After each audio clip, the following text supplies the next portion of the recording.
મારે છે ને પેટમાં તકલીફ રહ્યા કરે, ઘણી બધી દવા કરી પણ મળતું નથી.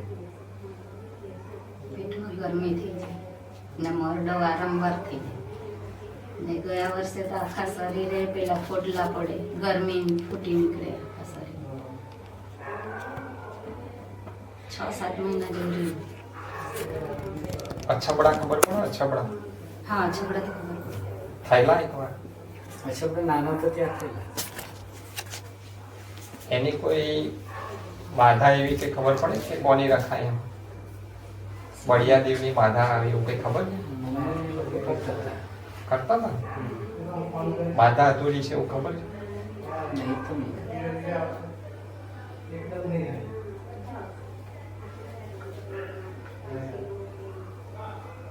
છે કોઈ વડીલ? છે વડીલ તો છે.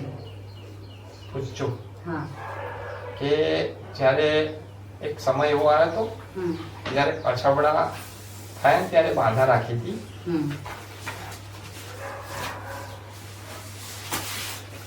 અમુક નીતિ નિયમ તૂટી ગયા હોય એટલે બાધા છે ને ખૂબ છે, હમ મતલબ એ નુકસાનકારક થાય. હમ અને દર્શન કરવાની હોય કે એનો કઈ પ્રસાદ હોય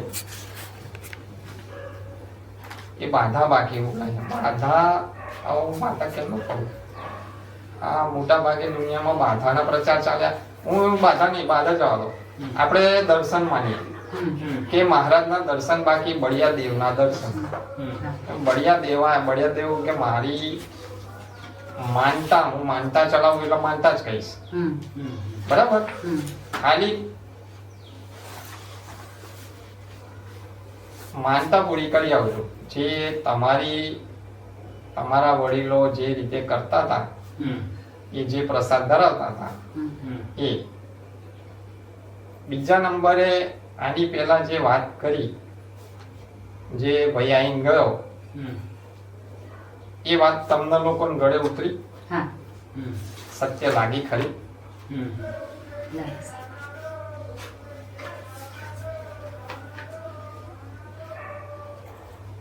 નાની દીકરી છે ને, કોકની નાની દીકરી ગુજરી ગઈ છે એવું કઈ ખબર છે? યાદ આવે તો હા, નહીં તો વાંચવા દો. મારે પપ્પાની મોટી બેન હતી, એ મેં તો નથી જોઈ પણ ઘણા વર્ષો પહેલા એ એક્સપાયર થઈ ગઈ. એટલે બાલ્યાવસ્થામાં એ થોડી મોટી હતી, લગભગ 8-9 વર્ષની હશે. એટલે બાળક જ ને. હા, બાલ્યાવસ્થા. દીકરી 16 વર્ષ પછી તરુણાવસ્થામાં કહેવાય અને આ બાલ્યાવસ્થા કહેવાય. એનું કારણ એ દીકરી અહીં ખોળામાં બેઠી, બરાબર? એ દીકરી ભટકે. આ વારે ઘડીએ બે વચ્ચે તકરારો ઊભી થાય છે ને, એ કે છે મને ઓળખો. પપ્પાની બેન એટલે શું કહેવાય? ફઈબા. ફઈબા ને. પણ એ બાળ તરીકે મરી ગઈ ને, દીકરી નાની ઉંમરમાં મરી, એટલે એને બાળ સિકોતર માતા કહેવાય.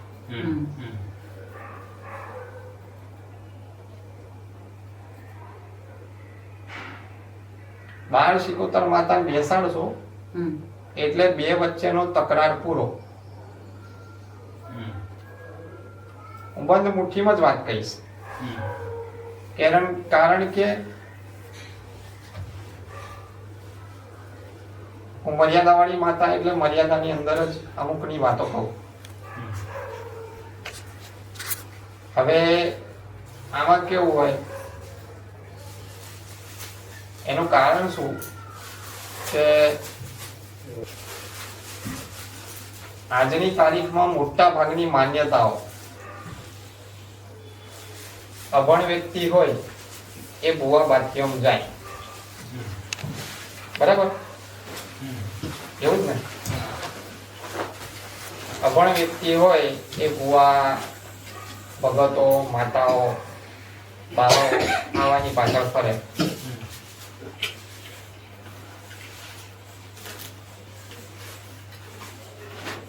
તમે તો પદ અધિકારી છો ને. એટલે મેં માતાએ તમને પહેલા પૂછ્યું કે મારી વાત તમને સત્ય લાગી ખરી? હે ને?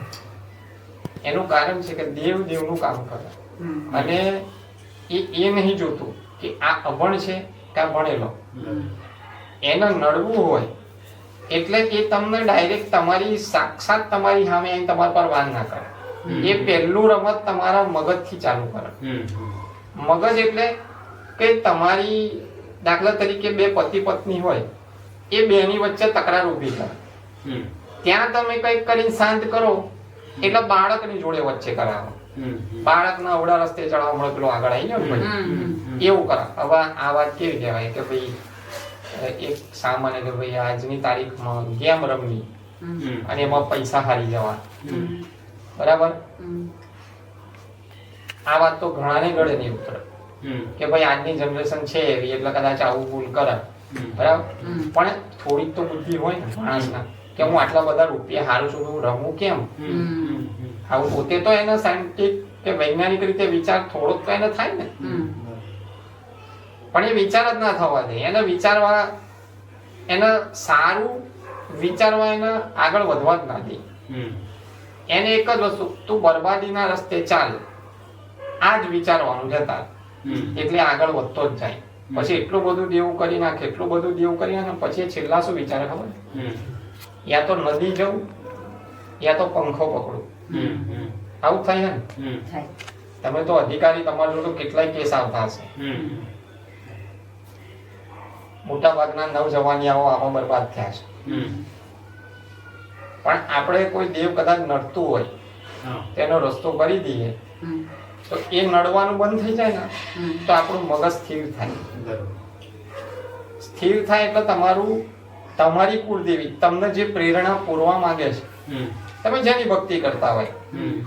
ઘણા લોકો એવા છે એ ફક્ત પોતાના મા બાપની જ ભક્તિ કરતા હોય. ઘણા એવા પણ છે ખાલી મારા ગુરુની જ ભક્તિ કરું, એવા પણ છે. તો જેને સાચી ભક્તિ કરી હશે, જેની કરતા હોય એની, પણ એને પ્રેરણાપૂર્વક દીકરા આ રસ્તો સારો અને આ ખરાબ, બરાબર? માણસ એવી રીતે ચાલતો જાય આગળ. પછી પણ પેલા આવા રસ્તા કરવા પડે.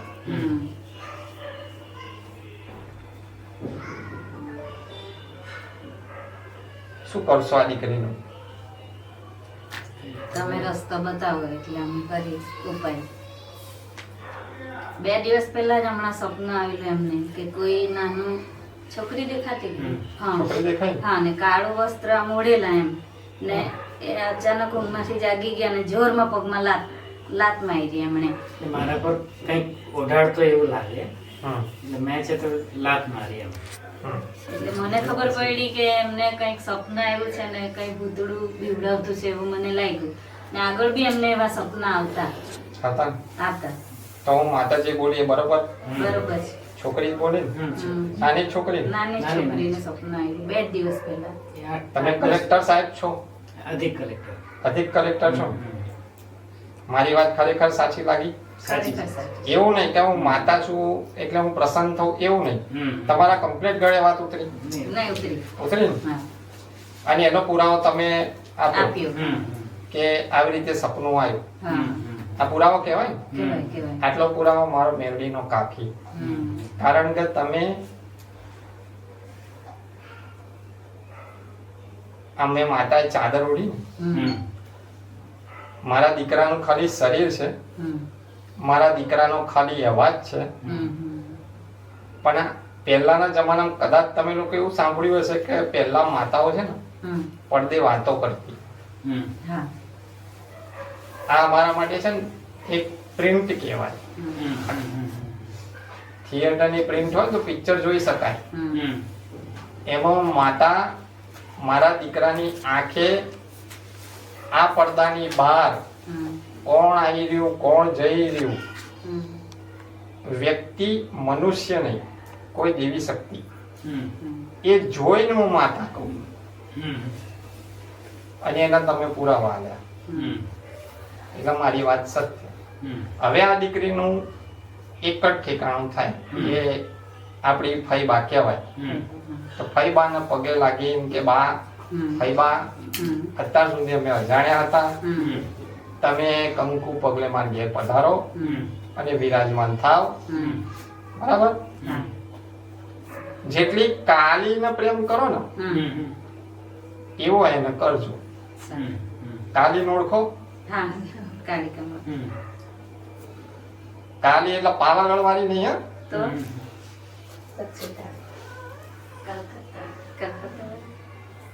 રામકૃષ્ણ પરમહંસ વાળી.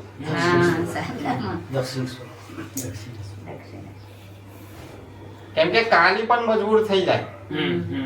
કેમ? એ તમારી પોતાની નહીં, એ તમારા ગુરુ તરીકેની એમની માતા કહેવાય, એટલે એને ગુરુ માં કહેવાય. બરાબર મારી વાત? એટલે એ માતા પણ પ્રેરણા પૂરા, પણ આપણને આવું જ્ઞાન શાસ્ત્રમાં નહીં કે ભાઈ આના માટે શું કરવું, આના માટે શું કરવું. બરાબર? અને હું તો ચોખ્ખું જ બતાવું છું. આને બેસાડશો ઘરમાં બેસાડવાના કે વાડીમાં બેસાડવાના? જ્યાં સેવા થાય ત્યાં બેસાડો તો વધારે સારું. તો અમારે ગામ બેસાડીએ તો અમે વલસાડ રહેતા છે. અમારું વલસાડથી 30 કિલોમીટર દૂર છે ગામ, ને અમે રહીએ તે વલસાડમાં. ગામમાં નાનો ભાઈ રહે ને અમારા બા રહેતા છે. નાનો ભાઈ કરશે? મને તો નહીં લાગતું. કઈ નહીં, અમે કરું તો પછી. ના, હું માતા એટલે કહું છું, તમને ખબર પડે કે આ વાત સત્ય છે કે નહીં. હા, સાચી વાત છે. કેમ કે અત્યારે બાય બાપડા શાંતિથી પેલું કે ને કે પેલાની ડોશીઓ હતી ને એ પાવર વાળી હતી, પણ અત્યારની ડોશીઓ બિચારી મજબૂર થઈ ગઈ છે કે 2 ટાઈમનો રોટલો મને મળી રહે ને એના માટે હું શાંત રહું. એમાં સાચું બોલવાનું હોય ને તો બાપડી મજબૂર થઈને સાચું બોલી પણ નહીં. આવું થાય. એમાં હું કોઈ વ્યક્તિનો દોષ નહીં કાઢું, પણ એના માટેની જેમ આજનો યુગ જેટલો આધુનિક થાય છે ને એમાં અજ્ઞાનતા વધારે આવી છે. ઘણી ઘણી લોકો રૂપિયા તો કમાઈ રહ્યા છે પણ ગણતર નહીં કરી રહ્યા. પહેલાના સમયમાં જે માન મર્યાદા હતી એ આજના સમયમાં નહીં રહી. લગ્ન કર્યા પછી વહુના માતા પિતા કે વરના માતા પિતા એ માતા પિતા જ કહેવાય. એનું માન સન્માન હંમેશા ચાહે પતિ હોય કે પત્ની હોય એને જાળવવું જ પડે. કારણ કે એ પતિ તમને પછી મળ્યો જ્યારે એ બા હતી, એ માં હતી ને ત્યારે એ પતિ મળ્યો, અને આ પત્ની મને ત્યારે મળી જ્યારે એ બા હતી. એટલે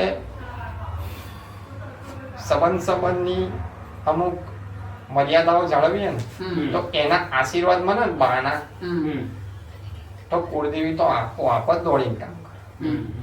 એના કારણ શું કે તું તારી માને જીવતી માને આટલું બધું રાખતો હોય તો મને કેટલું રાખીશ. એટલે પેલી એ કહેવત પણ સાંભળી હશે કે ભાઈ ઉમરાવાળી રાજી તો ડુંગરાવાળી રાજી. બરાબર? દુનિયાના 365 દિવસ જૈન તઈ મોટા મોટા મંદિરો તમે જાત જાતની મોંઘી વસ્તુ હાલો, દિવાળી પર ખાલી પોતાની માં એટલે બધી બાજુ સાસુ માં હોય કે પોતાની માં, એને ખાલી 500 રૂપિયાનો હાલો ના આલો ને તે ડુંગરાવાળી પણ રાજી ના થાય. કારણ કે આ ધરતીના જીવતા જાગતા ભગવાન જેને પ્રથમ ચમત્કાર કર્યો હોય ને એ માતા પિતા, એના પછી બધા આવે.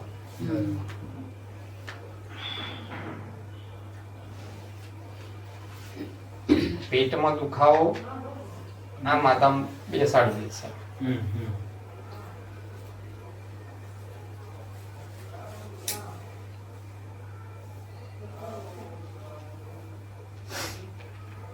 બેસાડવાની રીત એક કોળિયું હોય એમાં આડી વાટનો દીવો થાય. આડી વાત. હા. પણ એને પહેલા તો એને રાજી કરવા માટે ખાલી 2 અગરબત્તી અને 12 ચવાણું વાળવાનું કે મારી લોહીએ લાગતી જે પણ બાળ સિકોતર માતા હોય, માં હું તારી સેવા કરવા તૈયાર છું, તો મારી પર કૃપા કર અને આ મારો પ્રસાદ સ્વીકાર કર. ખાલી મારી આ તકલીફમાં મટી જાય એ દિવસે તને કંકુ પગલે તને બેસાડી દઈશ. આ એના માટે જેને પુરાવાની જરૂર છે. બાકી હું માતા આટલું બોલી ને એ તો જેને શ્રદ્ધા હોય ને એ તો આંખો મીચો બંધ કરીને બિહાર દે. એના હલવો હશે ત્યારે હાલશે, મને ખાલી બિહાર દેવા દો, મને દુઃખમાં બહાર નીકળવું. ઘણા આવી રીતે પણ વિચારતા હોય. પણ પેલું કેવું કે વધારે હોશિયાર હોય ને એ પ્રમાણ પર પ્રમાણ માંગતા જાય. એમાં ને એમાં વધારે હેરાન થાય. કેમ કે દેવ શું કે પેલા મારું કર અને માણસ કે પેલા મારું કર. એટલે દેવ શું કે તું નહીં કરે ને તો મને કોઈ ફેર નહીં પડે, હું આગળની પેઢીને પકડીશ. આવું.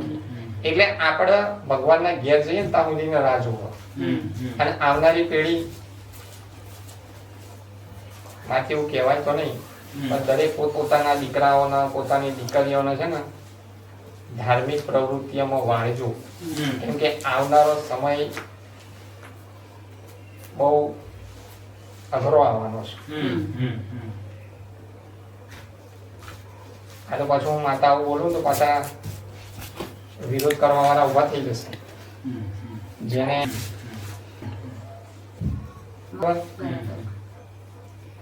પણ મને શ્રદ્ધા અને વિશ્વાસ વાળી માતા, જેને મારી પર શ્રદ્ધા અને વિશ્વાસ રાખી હશે ને અને ખરેખર કે મારી બાપુની મસાણી મેળવી, ભલે તમારી માતાઓની તમે જેની ભક્તિ કરતા એની 99 વખત ભક્તિ કરજો, ખાલી 1% મારી ભક્તિ કરજો. અને જેને મારું નામ લીધું ને સાચા હૃદયથી એનો તો હું પચ્ચો એના જીવો જોઈએ એવો આલો પ્રમાણ. પણ કોઈ એમ કે ને કે પેલા મારું કરો મારી જોતા એમ નહીં. કેમ કે ઘણા ભાવિકો આવશે, હું એમનું કરું કે પેલા પ્રમાણ વાળાઓને બનાવું. પણ હું માતા મારા દીકરાના કહેવાથી માં આવનારો સમય હળાહળ કળિયુગ તરફ જઈ રહ્યો છે. માં જેટલા બને એટલા ભાવિકોને આસ્થામાં લાવવાના છે. કારણ કે નવી પેઢીથી તેઓના માતા પિતા હેરાન થઈ રહ્યા છે અને નવી પેઢી વિનાશ બાજુ વળી રહી છે. આમાં નહીં માતા કોઈને એવું કહેતી કે લો ભાઈ આટલા 1000 લેજો, ફલાણું ધૂપ લાવજો, આ લાવજો, તે લાવજો, આખા ઘરમાં આમ કરજો. ખાલી આટલી જ વસ્તુ જે નડે એનો રસ્તો કરતો, વાત ખતમ. બરાબર ને? ભલે. રામ રામ. માતાજીને જે બેસાડવાની આપણે ક્યાં ઘરમાં કઈ જગ્યાએ બેસાડ? કુળદેવીનું જ્યાં સ્થાનક હોય એની બગલમાં બેસે. બગલમાં મતલબ કુળદેવીનું એક અલગ જ સ્થાન હોય, એની બાજુમાં પાટલી પર બેસાડવાનું. બરાબર? કુળદેવી અમે છે ને વાડામાં બેસાડેલી છે. અમારે ગામ વાડો છે ને એને મઢ કહેવાય. એ સાર્વજનિક કહેવાય. પણ આપણે જ્યાં હજી માતા છે કે આટલી બધી આઈન છે વડોદરા આવતી હોય અને તમારે કોળમ બેસી જતી હોય, બરાબર, તો તમારે ઘેર ના હોય. વિચારવા જેવી વાત છે કે છે એ છે આટલી આવી શકતી હોય તમારી લોકોની જોડે જોડે આંગળી પકડીને આવતી હોય તો એ તમારા ત્યાં ઘેર ના હોય. મઢ તો ખાલી સાર્વજનિક તમારી પેઢીઓનું કહેવાય. મતલબ જેટલા ભાઈઓ લાગતા હોય બધાનું એ 12 મહિને ત્યાં ભેગું થાય, જે પ્રસાદ કરતા હોય જે સેવા પાણી એના માટે. ઘરમાં મંદિર છે, મંદિરમાં બેસે. પણ આ કાલીનું શું કરશો? ગુરુની ભક્તિ સાચી, ગુરુ માતાની પણ સાચી. એક કામ કરીએ આપણે, હાલ તમે આને બિહાડ દો તમે લોકો, બરાબર? પછી કુળદેવી અને કાલી વચ્ચે ક્રોસ છે, હમ. એનો રસ્તો બતાવીશ. એકને ભક્તિ કરવી, એકને નહીં કરવી, પછી ઘણી વાર પરાણે કરવી. અમુક વાર મન છે ને મરી જતા હોય ને એનું કારણ કે બે દેવ વચ્ચે ઝઘડા પડ્યા હોય ને ત્યારે આ બે માણસ વચ્ચે પણ ઝઘડા થાય. કેમ કે માં શું પૂછે, દીકરા હું નથી તો તું લઈને આવ્યો, આવું પૂછે ને. કેમ કે કાલી છે ને એ વિદ્યા વાળી માતા કહેવાય. વિદ્યા ખબર પડે, જેને તંત્ર મંત્ર ની જ્ઞાતા કહેવાય. પણ હજુ હકીકત કાલીન કોઈ ઓળખી નહીં શક્યું. જો હું આવનારા સમયમાં જો ભાવિકોની ઈચ્છા હશે તો એનો ફોડ પાડીને એની અસલિયત જેનું સ્વરૂપ છે એ વિદ્યાવાળી કેવી રીતે થઈ એ બધું બતાવીશ.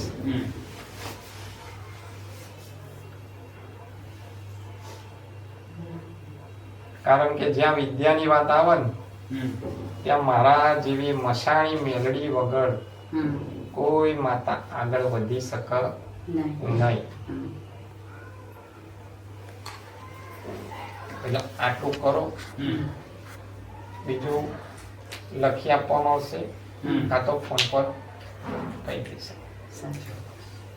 કમ્પ્લીટ વિધિ સાથે મારા મોડે જો વિધિ આવી ગયું, જોયું પેલો ભાઈ કહી ગયો ને એટલે મારા મોડે વિધિ આવી ગઈ.